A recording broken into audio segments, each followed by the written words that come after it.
सुप्रभात मित्रांनो, मुरंबा या मालिकेच्या आजच्या भागामध्ये इकडे रमा ही अक्षयचा विचार करत असते. तर तेवढ्यात तिथे अक्षय येतो. तर तो बोलतो की I am so sorry Rama, माझं चुकलं. मी आजपासून ना फक्त तुझंच ऐकन, बाकी कोणाचंच नाही ऐकणार आणि फक्त तुझ्यावरच विश्वास ठेवन.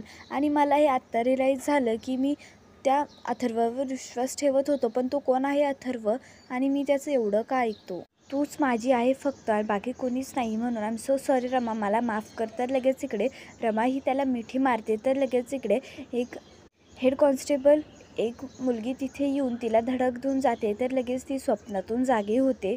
तर इकडे आनंद हा रडत असतो. तर इकडे जान्हवी त्याला समजवत असते. तर लगेच आनंद सांगतो की तुला नाही माहिती जान्हवी, मी किती हर्ट झालो आहे. ते मला वाटलं होतं की ते आधीचे बाबा नाही आहेत, कारण त्या आधीच्या बाबांना माझ्याकडे डुंकूनही बघत नव्हते. पण जेव्हा त्यांनी बोलले ना की मला माझं पोर्ट्रेट काढून हवं आहे म्हणून माझ्याकडनं, तर मला एवढा आनंद झाला होता की मी त्यांचं लगेचच्या लगेच पोर्ट्रेट काढून तयार केलं होतं. पण आता ते असे बोलले. तर लगेच इकडे आनंद रडायला लागतो. तर जान्हवी त्याला समजावते की मी तुला आधीच अवेअर केलं होतं की तू एवढं लक्ष नको देऊ त्यांच्यावर, कारण ते कधीही नीट बोलत नसतात ते, म्हणून मी तुला सांगितलं होतं, म्हणून तू हर्टही होतो त्याने लगेच. तर लगेच इकडे आनंद हा जातो आणि त्या पेंटिंग उघडतो आणि बोलतो की बघ, जेव्हा मला ते बोलले होते ना की ही पोर्ट्रेट काढव तुझी, त्या टायमिंगलाच मी त्याची पोर्ट्रेट काढून तयार केलेली होती. मला वाटलं होतं की हे पोर्ट्रेट बघून बाबांनाही आनंद होईल. तर इकडे लगेच आनंद सांगतो की बघ किती भारी पेंटिंग बनवली आहे, तू पण बोलतीये, पण फक्त इथे जगालाच माझं कौतुक असतं. माझ्या घरच्यांची एक कौतुकाची थापही माझ्या पाठीवर पडलेली नाही आहे कधी. तर ते ऐकून इकडे जान्हवीला थोडा वाईट वाटतं आणि ती लगेच बोलते की तू असं काय बोलतो, मी आहे ना तुझ्या पाठीशी, मी तुला कायमच अप्रिशिएट करत असते ना. तर ते ऐकून इकडे लगेच आनंद हा तिला मिठी मारतो. तर इकडे अभिषेक हा ऑफिसमध्ये झोपलेला असतो. तर त्याला जाग येतील, तो बोलतो की खूप उशीर झाला आहे. तो तिथनं निघून जातो. तर इकडे शशिकांतला अथर्व हा ऑफिसमध्ये आणतो आणि त्याला बोलतो की तुम्ही इथे बसा, आपण वाईन शॉपमध्ये जाऊयात, पण त्याच्या आधी एक खूप मोठं काम करून जायचं आहे आता. ते ऐकून इकडे शशिकांत सांगतो की तू इथे का आणले मला इथे काहीच सुधरत नाही आहे, तरी मी आता इथे करून काय करू. तर लगेच तिथे शशिकांतला तो खुर्चीवर बसवतो आणि तेवढ्यात तो बोलतो की मी तुमच्यासाठी तुमचं गिफ्टही आणले. तर तो तिकडनंच एक दारूची बॉटल आणतो आणि तो बोलतो की तुमचा हा फेवरेट ब्रँड आहे. तर ते ऐकून इकडे लगेच शशिकांत ती बॉटल हातात घेऊन बोलतो की ही माझी फेवरेट वस्तू आहे ना, ती एका डोळ्याने लगेच दिसते ना मला, गुड मॅन आहे तू. तर लगेच इकडे तो दारू पितो. तर लगेच इकडे तेवढ्यात अथर्व ते पेपर्स काढतो आणि शशिकांतला त्या पेपर्सवर सह्या करायला सांगतो. तर शशिकांत सांगतो की कोणते पेपर आहेत. तर इकडे अथर्व सांगतो की ते पेपर्स इन्व्हेस्ट करायचे आहेत, तुम्ही वाचून घ्या ना. तर लगेच इकडे तेवढ्यात तिथे त्यांचा जोराचा आवाज बघून इकडे अभि हा त्यांची सगळी कर्तणूक बघत असतो आणि खिडकीतनं. तर इकडे लगेच अथर्व हा सांगत असतो की ह्या पेपर्सवर असं लिहिलं आहे की तुम्ही मला इकडे इन्व्हेस्ट करायची परमिशन देत आहे, म्हणून तुम्ही सही करणार आहात. तर लगेच इकडे शशिकांत सांगतात की तेच आहे ना. तर लगेच अथर्व सांगतो की मी तुम्हाला का फसवल मग. तर लगेच इकडे अथर्व सांगतो की तुम्ही खूप हलताय, फक्त तेवढी सही चुकू नका म्हणजे झालं. तर इकडे मनातल्या मनात इकडे अभि सांगतो की काका आणि अथर्व इथे काय करताय, आणि अथर्व इथे तर काय करतो आणि कसल्या पेपर्सवर सही घेतोय काय माहिती. तर इकडे लगेच अथर्व सांगतो की आता ह्या पेपर्सवरती झाल्या ना, दुसऱ्या पेपर्सवरती पण करा. तर शशिकांत सांगतो की एक आहे ना. तर लगेच अथर्व सांगतो की ते कॉपी आहेत ना, मग ते पण सबमिट करावं लागतील, म्हणून करा तुम्ही, मी औषधही आणलं आहे ना. तर लगेच शशिकांत सांगतो की बरं झालं ते आणलं, मला खूप लवकर कंटाळा येतो. तर ते ऐकून इकडे अभि सांगतो की यांना शूट करायला हवं, कारण इथे दारूची बॉटलही ठेवलं, काहीतरी लोचा नक्कीच दिसतोय. तर लगेच इकडे अभि हा शूट करत असतो. तर इकडे अक्षय हा बेडरूममध्ये त्याचा आणि रमाचा फोटो बघत असतो. तर तेवढ्यात तिथे रमा येते आणि आतमध्ये अक्षयला बघून ती निघून जाते. तर इकडे लगेच अक्षय सांगतो की हरवलं ना तू मला, त्या एका परक्या स्त्रीसाठी तू माझ्यावर विश्वासही नाही ठेवला, माझ्या बाजूनही नाही ना उभा राहिली. तर लगेच रमा सांगते की तुम्ही माझ्यावर अविश्वास दाखवला, तुम्ही त्या भलत्याच कोणच्या माणसावर विश्वास ठेवला आणि त्याचंच ऐकत होते, म्हणून मी तुम्हाला आधीही सांगितलं होतं, पण तुम्ही माझं ऐकलं नाही. तर लगेच ते ऐकून इकडे अक्षय सांगतो की म्हणजे त्या बाईवर तू तुझा विश्वास ठेवला का, जिने तुझ्या नवऱ्यावर एवढा घाण आरोप लावलेले, चरित्र उभा केलेले, एवढे तरी देखील तुला काही नाही वाटलं, आणि मग एवढ्या पुरुषाच्या माझ्या फिलिंग कुठे गेल्या. तर ते तुझ्यासाठी टाईमपासच असेल ना ते. तर इकडे लगेच अक्षय सांगतो की आता तू स्वतः दरी पाडलेली आहे आणि ती अशी दरी आहे जी कधीच आता भरून निघणार नाही, म्हणून आता सगळं हे तुझ्यामुळेच झालं आहे. तर लगेच इकडे रमा सांगते की हो, मला पण तेच वाटतं आहे, कारण ना आपण किती जवळ उभे आहोत तरी देखील मला असं वाटतं की किती आपण लांब उभे आहोत म्हणून. तर लगेच इकडे अक्षय सांगतो रमा, मला कंटाळा आला ह्या सगळ्याचा, कारण ना तुझे मत तू चांगले करू शकते ते मला पटणार नाही आणि माझे मतही तुला कधी पटणार नाही. तर लगेच रमा सांगते की ज्या नात्यामध्ये विश्वास नाही ते नातं कसलं टिकन. तर ते ऐकून इकडे लगेच अक्षयला धक्का बसतो. तर इकडे अभि हा शूट करत असतो, तर तेवढ्यात इकडे अभिला कॉल येतो. तर त्या रिंगचा आवाज ऐकून इकडे शशिकांत सांगतो की माझा मोबाईल वाजतोय वाटतं.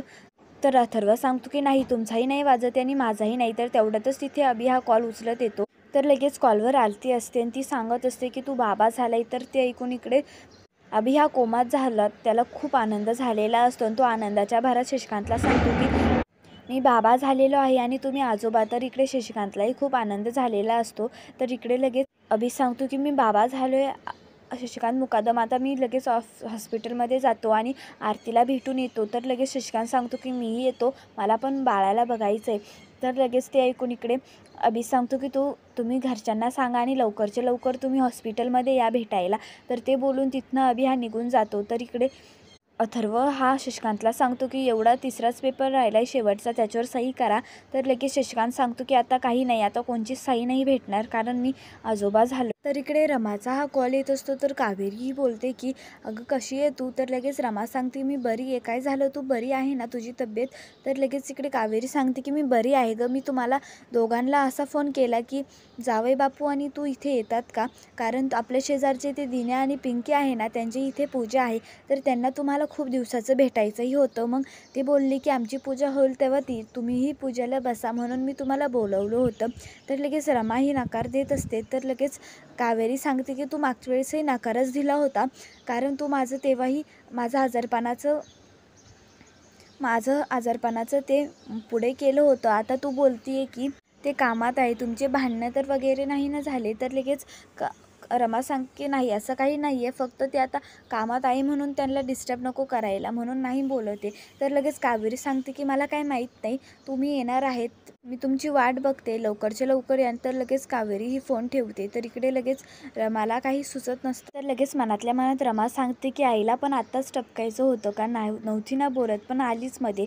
तर इकडे लगेच ती निघणार. तेवढ्यात अक्षयला कावेरीचा फोन येतो. तर अक्षय सांगतो की आईंचा फोन आलाय, काय बोललाय आई. तर लगेच इकडे रमा ही त्याला इग्नोर करते. तर ते बघून लगेच इकडे अक्षय हा कॉल उचलतो आणि बोलतो की बोला ना आई. तर ते आवाज ऐकून इकडे लगेच मनातल्या मनात रमा सांगते की असं बोलताय पोपटासारखं, जसं काहीच झालेलं नाहीये. तर इकडे कावेरी त्याला सगळं सांगत असते. तर इकडे अभिषेक हा बाहेर येतो. तर त्याची फोनची बॅटरी डिस्चार्ज होती. तर तो बोलतो की आत्ताच याला डिस्चार्ज व्हायचं होतं, आता घरी कसं काढू, जाऊ द्या, काकांना सांगितले ते घरी सांगतील. तर तो तिथनं निघून जातो. तर इकडे अक्षय आणि रमा मस्त आवरून इकडे कावेरीच्या घरी येतात. तर लगेच इकडे पिंकी आणि त्या दिन्याला बघून त्यांना आनंद होतो. तर लगेच इकडे पिंकी ही ओळख करून देते, तर रमा ही पण त्याची ओळख करून देते.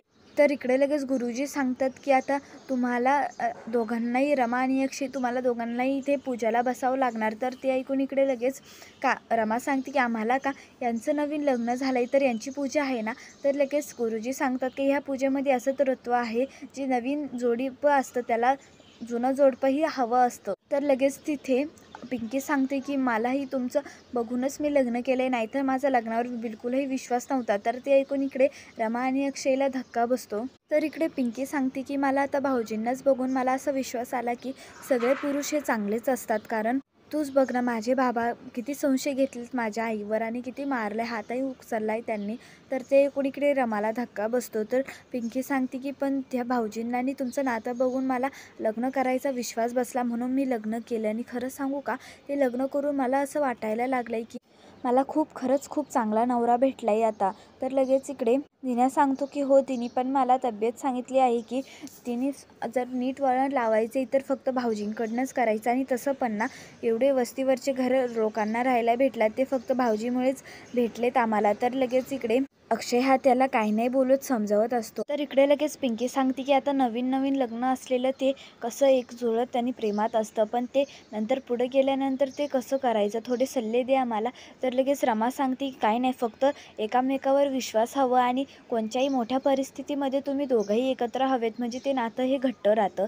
तर लगेच ते ऐकून अक्षय सांगतो की नाही बरं का, असं बिलकुलही नाही आहे, कारण तुलाही थोडे एफर्ट्स घ्यावा लागणार, कारण तू बोलली ना की आधी नवीन नवीन सगळंच सुरू असतं, तर ते सगळं सुरूच असतं, पण जेव्हा आपल्याला नंतर कळतं आपण एकत्र आल्यानंतर की ते कसे वागतात कसे नाही, त्यांचा विश्वास आहे की नाही, तर ते ऐकून लगेच रमा सांगते की ते पण आहे आणि दुसरंही, जेव्हा तू नीट लक्ष देशील ना तेव्हा तुला समजेल की आपले कसे खरे रूप बाहेर येतात ते. तर लगेच अक्षय सांगतो की आणि शेवटचं म्हणजे विश्वास असायला हवं खूप दोघांवरही.